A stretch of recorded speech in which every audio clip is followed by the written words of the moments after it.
조선을 건립한 태조 이성계와 무학대사는 굉장히 친밀한 관계였다고 합니다.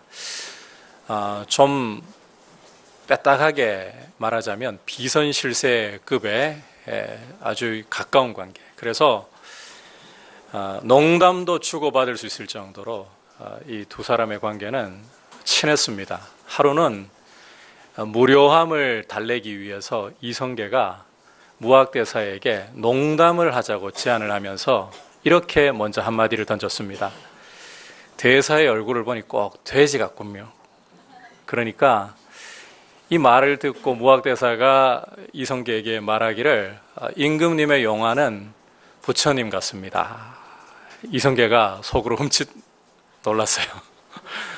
그러면서 이제 아니 대사 우리가 농을 좀 주고받자고 한 건데 뭘 이렇게 아부까지 하시오 했더니 무학대사가 하는 말이 본래 돼지 눈에는 돼지만 보이고 부처 눈에는 부처만 보이는 법입니다.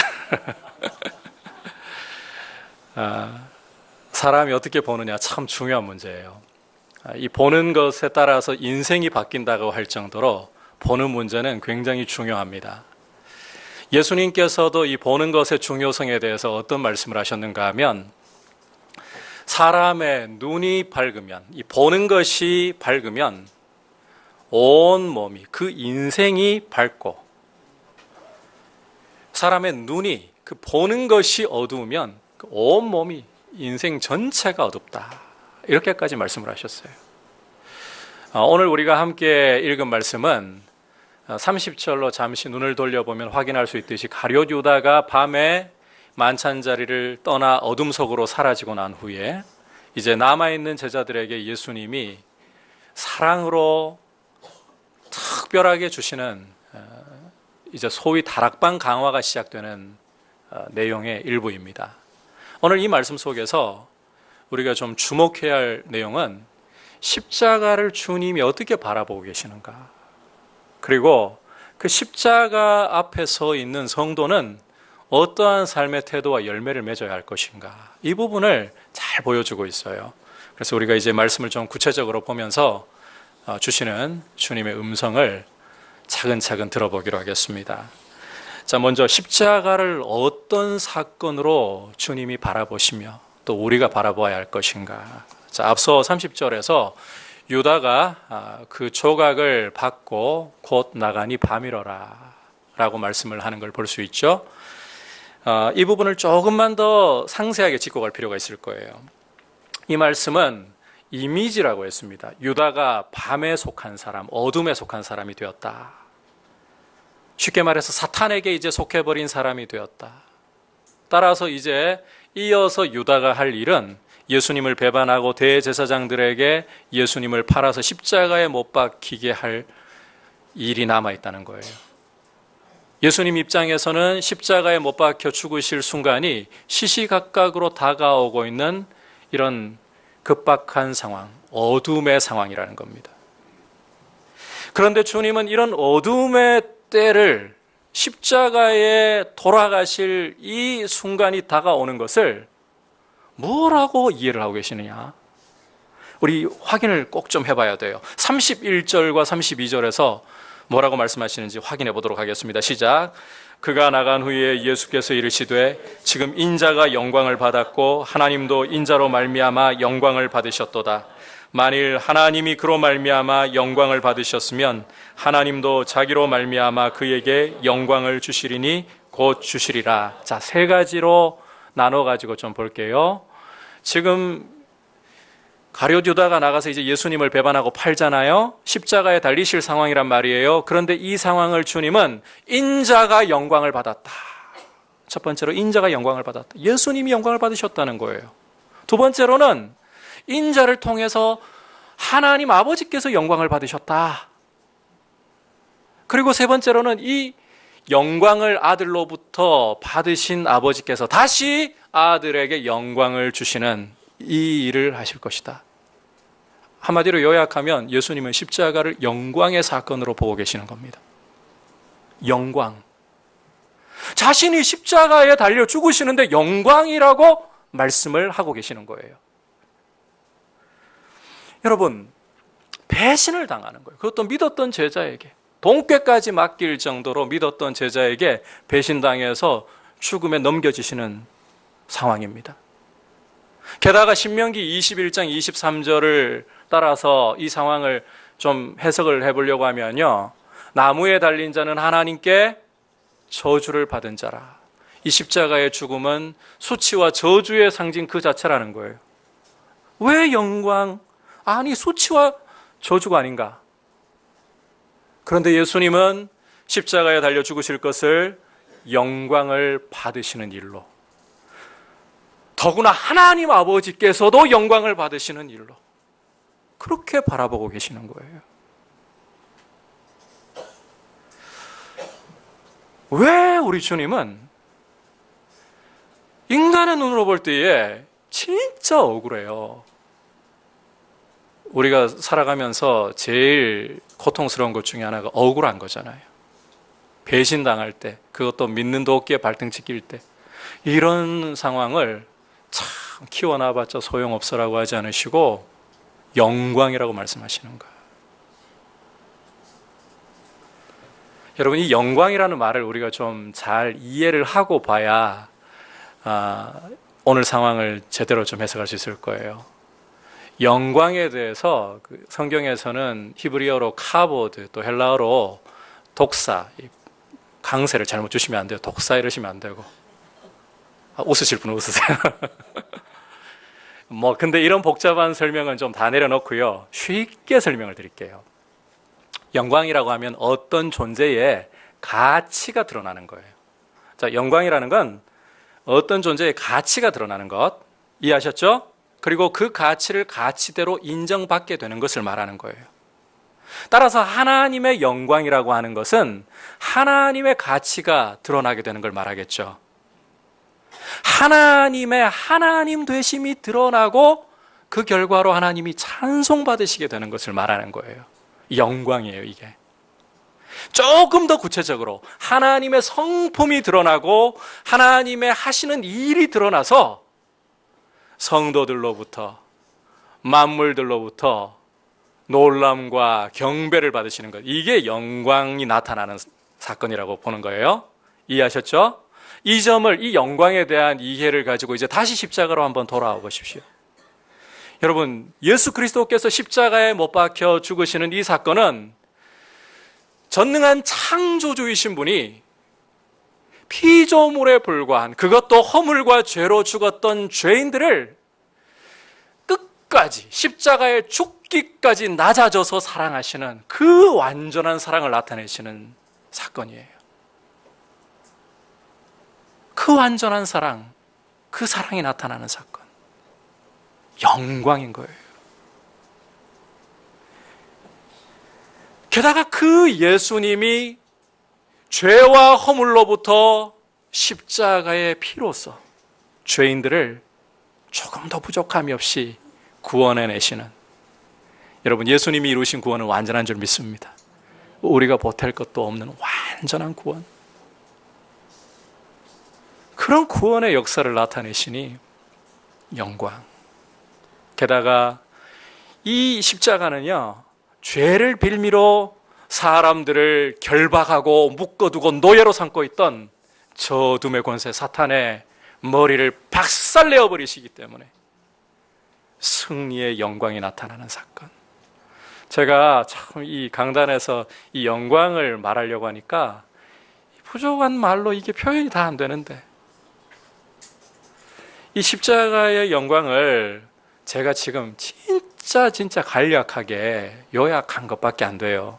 너무 미미하게 제가 말씀드린 것밖에 안 돼요. 성령께서 여러분들에게 이 미미한 언어를 통해서도 또 깨달아 알아가는 은혜를 주시길 축복합니다. 이 영광이 더 풍성하게 우리 마음에 깨달아져야 돼요. 평생을 십자가를 묵상하고 공부하고 그래도 다 못 알아요. 여러분, 왜 주님이 십자가를 영광이라고 말씀하시는지 아시겠죠? 주님 편에서 영광을 받으시는 사건이에요. 그런데 이게 끝이 아니에요. 이제 주님이 아버지를 영화롭게 하시는 게 십자가 안에 담겨 있어요. 여러분, 하나님 아버지께서는 아들을, 독생자를 이 땅에 보내어서 십자가에 흘리신 피로 죄인들을 구원하기로 작정하셨고, 예수님은 이 작정을 따라 성육신하셔서 죄인의 자리에서 낮아지셔서 완전한 순종을 보이셨습니다. 아버지의 뜻에 철저히 복종을 하셨어요. 아들이 아버지를 영화롭게 한 거예요. 뿐만 아니라 이제 이 영광을 아들로부터 받으신 아버지는 영광을 아들에게 또 돌려주시는 거예요. 십자가에 죽은 예수를 아버지께서는 죽은 자들 가운데서 일으키셔서 모든 이름 위에 뛰어난 이름을 주셔서, 빌립보서 2장에 나와 있잖아요. 모든 무릎이 예수의 이름 앞에 꿇게 하시고 모든 입술이 예수를 주라 시인하게 하심으로 다시금 아들에게 영광을 돌려주시는 거예요. 이 십자가예요. 십자가가 영광이 아니고 무엇이겠습니까? 이 인간의 정말 제한된 언어로 표현할 수밖에 없는 한계가 있지만 성령께서 더 이 영광을 깨달아 알아갈 수 있도록 십자가 가까이 이끌어주시고 이 영광의 빛을 여러분 마음에 비춰주시길 축복합니다. 그런데 여러분, 이 영광의 십자가가 모든 사람에게 영광으로 보일 수 있는 건 아니에요. 분명히 이 십자가는 저주와 심판을 당하시나 아버지의 저주와 심판을 대신 당하시나 영광의 사건이라 했잖아요. 모든 사람에게 영광이 아니에요.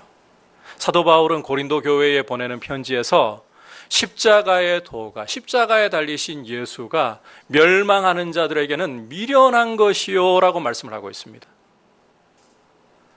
유대인들에게 이 십자가는 저주의 상징이기 때문에 걸림돌 자체예요. 십자가, 어떻게 십자가에 못 박히신 예수가 메시아란 말이야. 그는 아데마나 하나님의 저주를 받은 자야. 이게 유대인들의 사고예요. 이방인들은 십자가 자체가 미련해요. 왜? 죄송합니다. 병신같이 그렇게 무기력 있게 죽어 군대를 동원을 해도 될 걸, 힘을 쓸 수 있는 걸 왜 그렇게 좀 미련한 거예요? 여러분, 똑같이 십자가에 달린 예수입니다. 그리고 이 십자가에 달리신 예수는 영광 그 자체이십니다. 그런데 왜 어떤 사람은 이 사건을 영광으로서 제대로 볼 수 있는 것이고, 왜 어떤 사람들은 이 십자가가 영광이 아니라 걸림돌이고 미련한 것으로 보이는 걸까요? 왜 이런 일이 일어나는 걸까요? 또 실제로 일어나고.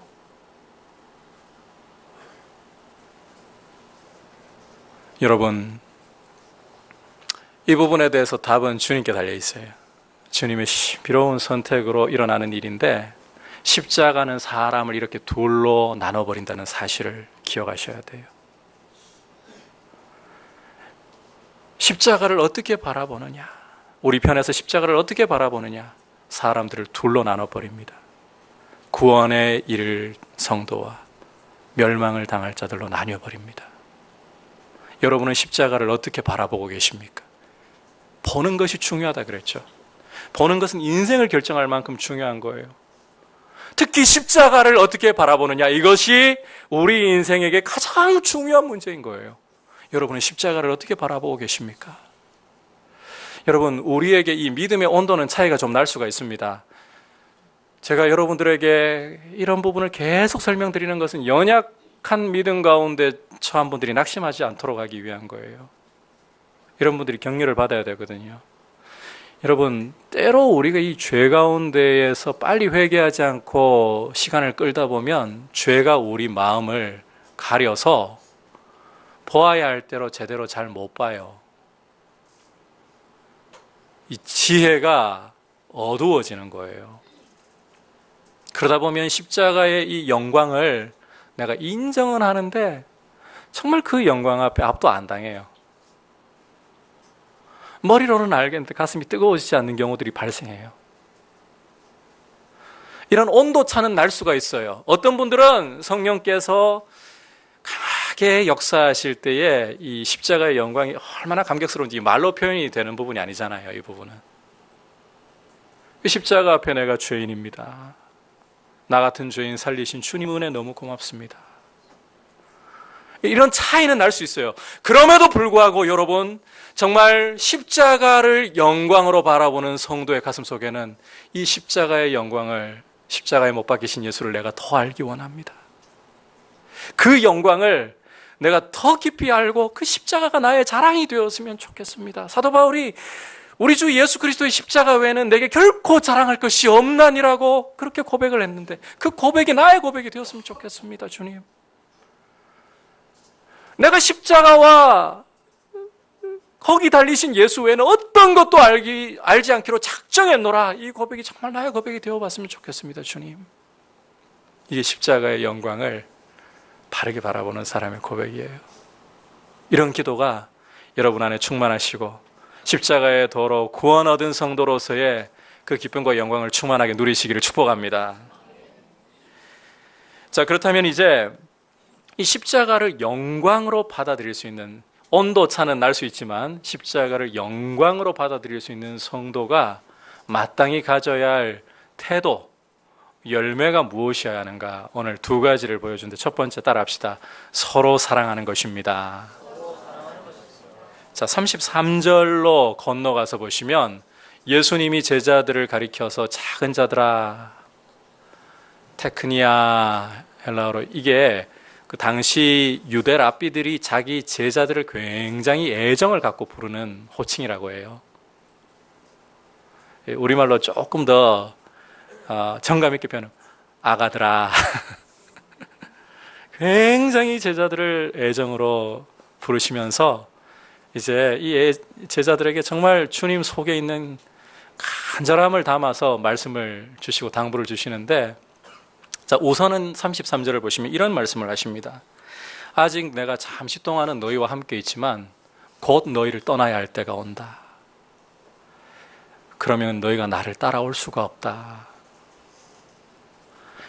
여러분, 이 말씀이, 너희가 나를 못 따라온다, 이 말씀은 십자가에 달리시고 부활 승천하셔서 하늘로 올라가실 것을 말씀하고 있는 거죠.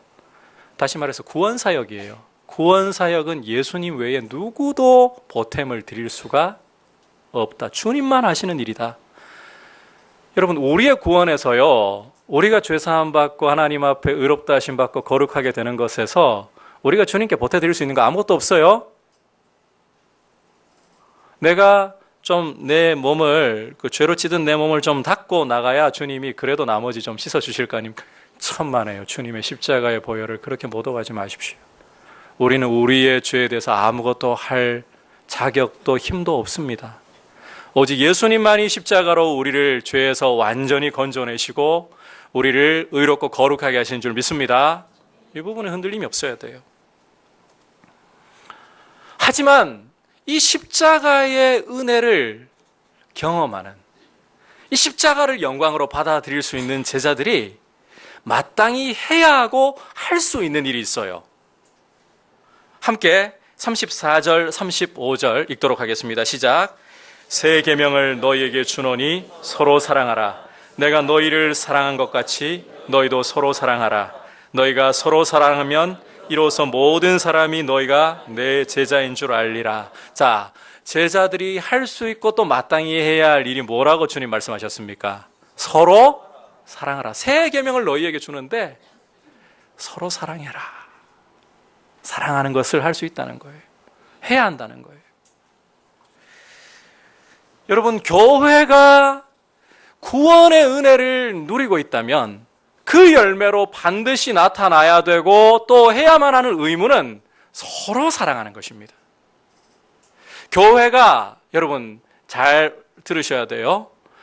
서로 사랑할 때, 이 요한복음을 잘 읽어보시면 서로 사랑하라는 말은 세상 사람들을 이야기하는 게 아니라 교회 안에 있는 형제들을 가리켜요. 믿음의 형제들을. 믿음의 형제들끼리 서로 사랑할 때에 세상이 이 모습을 보고서요, 주님의 제자인 줄 아는 거예요. 주님의 영광을 보기 시작하는 거예요. 주님이 살아계시다는 것을 증거를 얻게 되는 거예요. 서로 사랑하는 게 굉장히 중요한 문제이죠. 여러분, 세상이 교회를 손가락질하고 욕하는 문제는 교회에게 있어요. 의를 위하여 손가락질 받는 거라면 그 부분은 우리가 당연하다고 여겨야 되는 거고, 그런데 서로 사랑하지 않고 찌지고 볶고 싸우면서 욕을 먹는다. 세상한테 전혀 탓하면 안 돼요. 니들이 우리를 감히 어떻게 그렇게 부를 수 있어? 그러면 안 돼요. 교회를 어떻게 그렇게 발톱 밑에 때처럼도 안 여겨? 그러면 안 돼요. 우리 잘못이에요. 서로 사랑하지 않고 싸움으로 인하여 세상이 하나님의 영광을 못 보고 인간 냄새 펄펄 풍기는 걸 보니까 그럴 수밖에 해요. 그래서 서로 사랑하라는 이 계명은 주님 오실 때까지 강조해야 되고 늘 새롭게 갱신해야 할 계명이에요. 우리가 이 서로 사랑하라는 계명을 조금만 더 구체적으로 봐야 돼요. 굉장히 중요한 명령이기 때문에. 주님이 이 계명 안에 사실상 그리스도인의 삶을 다 요약했다고 하셔도 무방하기 때문에, 여러분, 서로 사랑한다는 것은 상대방에게 사랑하시오라고 사랑의 의무를 미루지 않습니다. 내가 먼저라고 말합니다. 서로 사랑하는 것은, 다시 강조합니다, 상대방에게 당신이 먼저 사랑하시오라고 요구하지 않아요. 내가 주님의 사랑받았으니 먼저 사랑하겠습니다. 내 감정이 사랑할 만한 상태가 아니에요. 여전히 내 마음에 들지 않는 사람 볼 때 소용돌이 쳐요. 내 감정이 나를 완전히 휘감아 버릴 것 같아요. 그럼에도 불구하고 나는 사랑하기로 주님 결정하겠습니다. 도우시옵소서. 서로 사랑하라는 것의 첫 번째 의미예요. 사랑을 미루지 마십시오. 나는 도저히 못 푸니까 풀 수 있는 당신이 풀고, 또 당신이 풀어야 내가 손 잡아주지. 아니에요. 서로 사랑에는 내가 먼저라는 것이 포함되어 있어요. 그럼에도 불구하고 당신이 사랑해야지. 난 이만큼 다쳤는데, 난 이만큼 마음이 상했는데, 내 감정, 내 인생을 흔들어 버릴 정도로 지금 피폐해져 있는데, 끝까지 고집을 피우는 것은 우리 죄성에서 나오는, 이기적인 죄성에서 나오는 그런 고집이에요. 성도는 먼저 사랑하려고 힘써야 돼요. 이건 성향과 기질의 문제가 아니에요. 표현하는 부분에서는 좀 차이가 나도 먼저 사랑하려고 해야 돼요. 상대가 안 받아주면요, 내가 사랑하려고 작정하고 정말 어렵게 내가 평상시에 손 내미는 수준이 요거였어요. 억지로 내밀고 있는데 쳐버려. 그럼 어떻게 해야 돼요? 그럴 때 더 상처를 받죠, 사실. 내가 어떻게 손을 내밀었는데. 하지만 여러분, 그 사람의 행동은 주님이 그 사람에게 따로 물으실 겁니다. 우리는 우리의 도리를 해야 되는 거예요. 그리고 여러분, 이 사실을 꼭 기억하셔야 돼요. 우리 믿음이 지적인 동의가 아니거든요. 우리 구원 얻은 믿음은 머리로 그냥 동의하는 수준의 믿음이 아니에요. 이 믿음은 살아 역사하는 믿음이고 반드시 열매를 맺을 수밖에 없어요. 사랑이라는 열매를. 여러분, 원래 제 가운데 있던 우리 인생은 원래 믿음조차 못 내요. 이 부분부터 정리 좀 하고 갈게요. 자, 믿음에서 사랑이 열매로 나와야 되는 건데, 그 뿌리인 믿음부터가 우리 죄인이 스스로 못 만들어내요. 자, 이 부분의 오해를 살살 하나씩 걷어내 볼게요. 누가 믿습니까? 예수님을 누가 믿습니까? 내가 믿는 거 맞죠? 그런데 내 작품이 아니에요. 왜냐하면 에베소서 2장 1절에서 우리를 가리켜 말씀하기를 허물과 죄로 죽었다. 그래서 이 세상 풍조를 따라가요. 하나님께 대주고 있으니까. 공중권세 잡은 마귀를 따라가요. 우리 육체와 마음이 원하는 대로 정욕을 따라가요. 하나님을 안 따라가요. 이게 원래 우리의 모습이에요. 로마서 3장 10절 이하에서 보면 의인은 없나니 하나도 없으며 그 다음이 중요합니다. 하나님을 찾는 자도 없고 우리는 하나님 못 찾아요. 로마서 8장 5절과 7절에 보면 육신에 속한 자는 육신의 생각을 하나니 7절에서 육신의 생각은 하나님과 원수가 됩니다. 원래 우리는 하나님을 찾을 수가 없어요. 믿음으로 예수님을 영접한다? 이거 우리 작품이 아닌 거예요. 오히려 신비로운 일이 우리도 모르는 사이에 일어난 거예요. 복음의 말씀이 우리 안에 들려오고 있는 중에 성령께서 우리를 거듭나게 만들어버리신 거예요. 우리 의지를 새롭게 창조하신 거죠. 그래서 믿게 만들어주신 거예요. 내 편에서 내가 믿는 것 같아요. 근데 사실은 알고 보면 우리는 하나님을 원래 못 찾아요. 찾을 수 없는 인간들이에요. 근데 성령께서 말씀을 듣는 중에 의지를 새롭게 하신 거예요. 그래서 주 예수를 믿게 하신 거죠.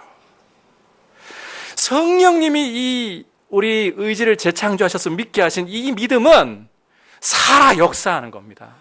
사랑으로 역사하는 거예요. 그래서 사도 바울이 사랑으로 역사하는 믿음이라고 말씀을 하고 있는 거예요. 사랑이 안 나오는 게 이상한 거예요. 진짜 믿음을 가지고 있다면 사랑해야 되는 거예요. 성도의 삶의 특징은 사랑이어야 되는 거예요. 여러분, 서로 사랑하기를 바랍니다. 이 사랑의 열매를 맺을 수 있기를 바랍니다. 아울러서 여기에 하나 서로 사랑하라는 계명에 해설을 덧붙이자면 사랑은 그냥 아무렇게나 하고 싶은 대로 마구 표현하는 게 아니라는 거예요. 내가 사랑하라고 하니까 표현하기만 하면 그만이지. 아니요. 표현도 따라가야 할 본이 있어요. 한번 따라합시다. 내가 너희를 사랑한 것 같이 너희도 서로 사랑하라. 주님이 우리를 사랑해 주시는 게 우리가 따라가야 할 사랑의 표현이에요. 이해하시겠죠? 여러분, 주님이 우리를 사랑하시는 사랑을 어떻게 보여주셨습니까? 당장 오늘 말씀이 주어지고 있는 이 문맥을 봐서는 최후의 만찬자리라고 할 수 있을 것 같아요. 이 최후의 만찬자리에서는 주님이 제자들의 발을 씻기심으로, 낮아져서 발을 씻기심으로, 그죠? 그리고 이후에는 이것의 절정이라고 할 수 있는 십자가의 그 피를 흘려 생명을 주심으로써 당신의 사랑을, 죄인을 향한, 당신의 사람들을 향한 사랑을 보여주셨어요. 자, 이 주님의 발을 씻기시고 십자가의 생명을 주시는 사랑 안에는 두 가지 핵심이 들어있어요. 첫 번째는 따라합시다. 자기를 부인하는 것. 자기를 부인하는 것이 담겨 있어요. 여러분, 스승이고 주인이신 분입니다. 그런데 낮아져서 제자들의, 종들의 발을 씻겨주셨습니다. 자존심을 안 세우시고 깨뜨리셨어요. 제자들을 존귀하게 대해주신 거예요. 우리가 주님을 따라서 서로 사랑하려고 하면 상대를 존귀하게 보려고 노력을 해야 돼요. 내 자존심 가지고 내가 자꾸 내가 그래도 졸업장이 어떤 건데 나 좀 가지고 있는 사람이야, 이러면 안 되는 거예요. 이게 자존심 세우는 거예요. 남 위에 군림하려고 하고 자존심을 세우려고 하는 거예요. 자기 부인은 그와 같은 껍데기들 다 내려놓고 형제를 존귀하게 여깁니다. 여러분, 이 자리에 모여있는 여러분이 교회이죠. 건물이 교회가 아니라 여러분이 교회이시죠. 근데 교회 안에 보면 엄밀하게 주님의 시선으로 보시면 참된 신자와 가라지는 함께 섞여 있게 마련입니다. 이것은 피할 수 없는, 안타까운 일이지만 피할 수 없는 지상교회의 현실이에요. 그러면 우리 주님이 참된 신자들과 가라지들을 칼같이 구별하실까요? 그건 최후 심판 때 하시는 거고, 주님은 가라지가 섞여 있어도요, 참된 신자들을 보시며 전체를 다 교회로서 존귀하게 보십니다. 심판의 날까지 골라내지 않으세요. 주님도 그렇게 하시는데 우리는 형제들을 함부로 분리시키거나 나누어서 판단할 권세, 근거 없습니다. 여러분, 좀 센 표현이지만 여러분 뇌리에 좀 들어가게 한번 쓸게요. 여러분도 한번 따라해 보세요. 닥치고 사랑합시다. 교회 안에 속해 있다면 가라지냐 참된 알고 있냐 따지지 마세요. 그거 우리의 권한 아니에요. 주님이 다 같이 교회로 여기시고 사랑해 주시는데, 심판하실 날에 그분이 알곡과 가라지를 구별하시겠다는데, 그러면 서로 존귀히 여기는 거예요. 우리 옆에 분들과 한번 서로 고백해 볼까요? 참 존귀한 분이십니다. 굉장히 존귀한 이들이에요. 예수님이 피 흘려 주실 정도로, 생명 주실 정도로 존귀한 분들이에요. 우리 서로 존중할 수 있기를 바랍니다. 아울러서 주님의 사랑에는 두 번째, 거룩함을 구하는 게 담겨 있어요. 거룩함을 구하는 게. 여러분, 예수님이 제자들의 발을 씻기신 것은 베드로를 통해서도 보여주셨지만 단순히 발만 씻기신 게 아니었습니다. 그걸 통해서 뭘 가르쳐 주셨나요? 주님과의 관계라는 것. 발을 씻겨주시는 것은 예수님을 믿음으로 온몸을 목욕한 성도들이 세상을 살아가면서 또 넘어지고 또 죄 지을 수 있지만 그때마다 주님이 발을 씻겨주시는 이 은혜를 통해 거룩하게 만들어 가신다는 걸 보여주시는 거예요. 주님의 사랑에는 거룩함이 목적이에요. 에베소서 1장을 보면 사도 바울이 하나님의 그 구원의 은혜를 묵상하다가 너무 이 감격이 커서요, 창세전으로까지 돌아가요. 구약의 예레미야 선지자 같은 경우는 태중에서 나를 선택했다 이렇게 하나님께 말씀을 듣고, 그런 태중부터 내가 선지자로 세움받았구나 이 인식까지잖아요. 사도 바울은 어머니의 태중 정도가 아니라 창세전에 나를 그리스도 안에서 선택하셨다니. 그런데 그 목적이 따라합시다. 거룩하고 흠이 없게 하시려고. 하나님은 우리를 존귀하게 보시면서 거룩하게 만들려고 하시는 거예요. 내가 거룩하니 너희도 거룩해라. 그래서 형제들을 사랑할 때는 형제들의 거룩이 항상 우리 마음에 있어야 돼요. 우리 부모님들 한번 여쭤볼게요. 자식들 사랑한답시고 밥 절대로 해먹이지 않고 귀찮으니까 전부 인스턴트 음식 먹어. 그 아이를 사랑하는 건가요? 못 해줄 때 먹이고 한 번씩 아이들 기분 전환 위해서 먹이는 거지.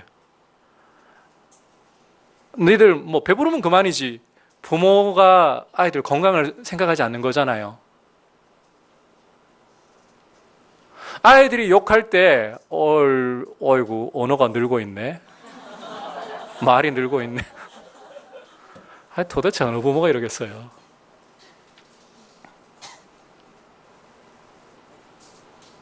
그러면 죄송해요. 좀 적나라 이놈의 새끼가 말 똑바로 하자. 그러지 않겠어요? 우리 자녀들이 온전하게 자라는 거 원하듯이 하나님께서도 성도를 향한 사랑을 베푸실 때 거룩함이 목표예요. 아버지처럼 닮는 것.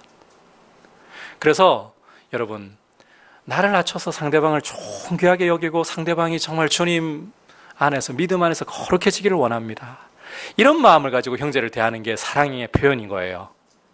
그러면 구체적인 방법은 여러분 잘 들으셔야 돼요. 사랑하다 보면 주님 앞에 이런 사랑을 실천하려고 몸부림치고 내 힘으로 안 되는 거 알기 때문에 주님 이렇게 사랑할 수 있도록, 저 형제 사랑할 수 있도록 도와주세요 하다 보면 성령께서 지혜를 주십니다. 방법은 그렇게 따라와야 돼요. 사랑을 따라와야 돼요. 우리가 종종 실수하는 게 사랑 표현법을 자꾸 먼저 배우려고 하거든요. 사랑하려고 하기보다. 심장을 빠뜨린, 여러분 오즈의 마법사에 보면 그 깡통 인형 있죠. 그 나무꾼 깡통 인형. 그 나무꾼 깡통 인형이 늘 바랬던 게 뭔가요? 심장이죠. 사람처럼 뛰는 심장 갖고 싶다고. 방법만을, 사랑하는 표현법만을 생각하다 보면 심장 없이 깡통이 되어버릴 수가 있어요. 사랑이. 그런데 이 사랑, 어떻게 사랑할까를 정말 상대를 사랑하려고 애쓰다 보면 하나님이 우리에게 표현 방법도 지혜를 주십니다. 그래서 어떤 사람은 따뜻하게 안아줄 필요가 있어요. 어떤 말보다 그냥 안아주면 돼요. 어떤 사람은 또 말이 필요해요. 내가 미안해요. 내가 당신 사랑해요. 이 말을 해줘야 될 필요가 있어요. 어떤 사람은 선물이에요. 어떤 사람은 이 스킨십이에요. 부부간에 스킨십이 필요한 경우가 있어요. 이런 것들을 우리가 어떻게 다 알겠어요? 사람마다 다른데, 그죠? 부부간에는 근데 이상하게 부부도 잘 모르더라고요. 대화를 해야 이것도 배워가거든요. 그래서 여러분, 우리가 같이 안 살고 있는 공동체에서 이렇게 만나는 형제들을 잘 몰라요. 깊이 있게 잘 몰라요, 생각보다. 어떻게 사랑을 표현해야 될지 우리가 지혜가 부족해요. 그런데 여러분이 정말 그 형제를 존귀하게 여기면서 거룩하기를 원합니다. 이 마음으로 대하려고 하다 보면 성령께서 지혜도 주시는 줄 믿습니다. 그 지혜에 따라서 여러분 사랑하시길 바랍니다. 사랑해야 됩니다. 이게 첫 번째 태도이고, 두 번째 태도 따라합시다. 연약함을 인정해야 합니다. 자, 앞서 주님이 제자들에게 내가 가는 곳에 너희 못 따라온다 말씀하셨죠. 이게 마음에 꽉 박혀서 남는, 유독 한 사람 가슴에 이게 꽉 박혀서 남는 이런 일이 일어나고 있죠. 베드로입니다. 그럴 수밖에 없다고 생각해요. 생업을 포기하고 가정을 포기하고 주님 따라왔어요. 그런데 나 이제 떠난다? 내가 가는 곳에 니들이 못 따라온다? 이게 무슨 날벼락 같은 말씀이에요. 그래서 베드로는 자, 우선 어디로 가시길래 못 따라온다 하시지? 굉장히 당황하고 굉장히 지금 가슴이 무너지는 상황 속에서 주여 어디로 가십니까? 묻고 있어요. 그런데 주님이 또다시 이 36절을 보면 계속해서 답을 주시기를 못 따라와. 이런 말씀하시거든요. 베드로가 이 상황에서 이제는 견딜 수 없어요. 주여, 내 목숨 버려서 따라갑니다. 37절에 그렇게 고백하잖아요. 주를 위해 내 목숨 버립니다. 나 버려요. 이제 주님 안 따라가면 나 파장이에요. 내 인생 파장이에요. 그때 주님이 뭐라고 말씀하십니까? 우리 함께 38절 읽어보겠습니다. 시작. 예수께서 대답하시되 내가 나를 위하여 내 목숨을 버리겠느냐? 내가 진실로 진실로 내게 이르노니 닭 울기 전에 내가 3번 나를 부인하리라. 자, 주님은 베드로의 말을 들으시고는 너 나를 위해 목숨 못 버려. 버리는 건 고사하고 닭이 울기 전에 3번 울기 전에 나를 부인할 거야. 3번이 아니지. 그냥 닭 울기 전에 네가 3번. 설교하다 보면 이렇게 될 때 있어요. 제가 지난주에도 보니까 셰익스피어 이야기를 하다가 리어 왕이 셋째의 말을 버리고 첫째와 둘째 그랬는데 둘째와 셋째 이렇게 말하고 있더라고요. 잠언도 4장 23절인데 24절 막 이런 식으로 하고 있더라고요. 제가 리뷰를 해보면서 이걸 확인을 해요, 한 번씩. 실수할 때 있어요. 이해하세요? 닭 울기 전에 이게 중요합니다. 이게 3번 나를 부인하리라. 여러분, 너무 처참하게 짓밟아 놓으신 거 아닌가요? 근데 짓밟으시는 게 아니라 이게 사실이에요. 베드로가 사실 예수님의 수제자이고 예수님이 십자가에 죽으시고 부활하신 후에는 예루살렘 교회, 그 당시로 하면 예루살렘 교회가 전 세계 교회잖아요. 전 세계 교회 초대 총회장까지 지낸 분이에요. 그런데 너 나를 3번 부인한다.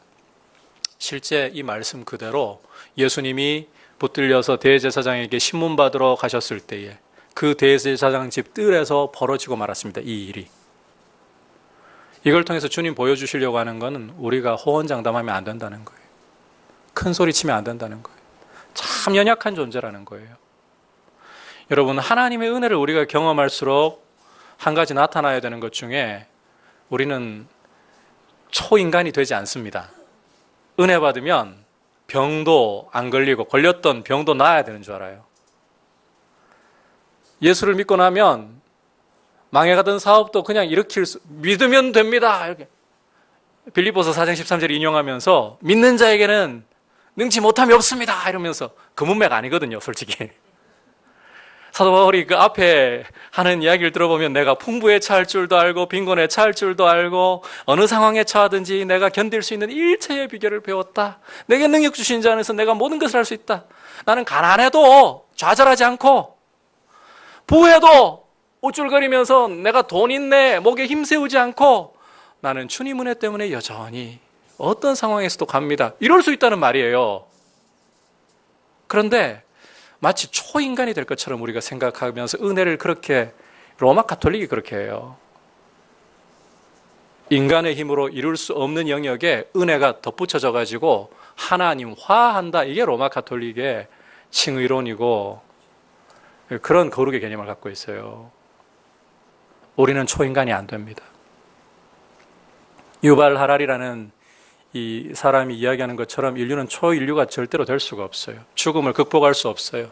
그 사람은 할 수 있다라고 이야기를 해요. 과학에까지 갈 것이다. 물론 그 사람이 그걸 추구한다는 뜻은 아니에요. 하지만 그런 이야기를 해요. 아니요, 할 수 없어요. 예수를 믿으면 초인간이 아니라 오히려 더욱더 예수님을 의지하는 사람이 되는 거예요. 여러분, 우리 참 약합니다. 주님의 은혜 없으면 우리는 한 걸음도 설 수가 없습니다. 결심을 하고 돌아서도 또 넘어질 수 있는 것이 우리의 연약함입니다. 그래서 이 말씀 후에 겟세마네에 요한복음에는 안 나와요. 그러나 마태복음과 같은 데 가보시면 겟세마네의 주님이 이 십자가를 앞에 두시고 마지막 싸우시는 기도를 하실 때에 제자들에게 당부하셨던 것이 시험에 들지 않도록 깨어서 기도해라. 하지만 베드로는 그때도 잠들어 있다가 결국 주님의 예언대로 이루어지고 말았죠. 잔인하게 짓밟으신 게 아니라니까요. 너희들 그만큼 연약하다. 그러므로 은혜는 주님을 의지하는 모습으로 나타납니다. 내가 라고 하지 않고 주의 은혜로. 여러분, 하나님의 능하신 손 아래서 겸손하시기를 바랍니다. 때가 되면 높여주실 줄 믿습니다. 그리고 때로는 우리가 어떤 자리에 있을 때요, 그 내 자리가 불이하게 막 느껴질 때가 있어요. 나는 여기에 있을 사람이 아닌데 내가 공부를 해도 얼만큼 했고 내가 돈 잘 벌고 그 높은 자리에 있는 사람 보니까 저 사람보다 내가 못한 게 없는데 왜 나는 이 자리에 있지? 사람들이 왜 나를 몰라주지? 세상이 왜 나를 알아주지 않지? 주님께도 막 상처를 받아요. 주님, 이러실 수 있습니까? 근데 여러분, 다윗을 생각해 보세요. 다윗은 목장에서 양 꽁무니 따라다니면서 양들을 지키고 있는데, 자, 사무엘이 왕 후보를 세우려고 할 때 이웃 사람들은 고사고 자기 아버지가 아들들 데리고 오라는 초대받았는데 그 아들 잊어버리고 목장에 내버려두고 신경도 안 썼어요. 이웃은 고사하고 아버지조차 거들떠보지 않는 아들 다윗. 그러나 다윗은 그 자리에서 하나님을 바라보면서 자기에게 주어진 일에 최선을 다하면서 하나님의 능하신 손 아래서 겸손히 머물러 있었습니다. 그런데 하나님의 눈은 그 사람을 보고 계셨고 그 사람을 목장에서 들어 이스라엘의 주권자로 세우셨습니다. 우리 청년들에게 말하고 싶어요. 지잡대라고 하지 마세요. 헬 조선이라고 하지 마세요. 주님이 실수로 우리를 이 자리에 두지 않았어요. 있는 자리에서 최선을 다하세요. 겸손히 주님 의지하면서 내가 사람들이 몰라봐줘도 나는 내 일에 최선을 다할 거야. 겸손히 주님 바라보면서 참고 이 자리에 여러분 원망하고 자꾸 남을 바라보고 있으면 시간 낭비예요. 왜 그 아까운 시간을 버려요? 그 시간들이 모여서 인생이 이루어지는 것인데 그 자리에서 최선을 다하세요. 하나님은 여러분을 보시고 들어주실 줄 믿습니다. 겸손해야 되는 거예요. 오늘 만찬 자리에서 유다가 어둠 속으로 사라진 후에 제자들에게 이제 이 다락방 강화라는 아주 사랑과 은혜를 담은 주님이 정말 이 끓어오르는 사랑의 심정으로 제자들에게 주시는 말씀에 귀를 기울이기 시작했어요. 십자가를 어떻게 볼 것인가? 영광으로 볼 수 있기를 축복합니다. 그리고 영광으로 십자가를 바라본다면 서로 사랑하려고 하십시오. 서로 사랑하는 것에 두 가지 요소 그랬죠. 첫 번째, 자기를 부인하는 것. 그러니까 쉽게 말하면 남을 존귀히 여기고, 두 번째 뭘 추구한다고요? 거룩함을 구한다. 마지막으로 어떻게 하라? 겸손, 또 겸손하라. 주님만 의지하라. 하나님의 능하신 손이 여러분을 높여주실 줄 믿습니다. 같이 이제 말씀을 생각하면서 찬송가 151장 주님께 고백드리겠습니다.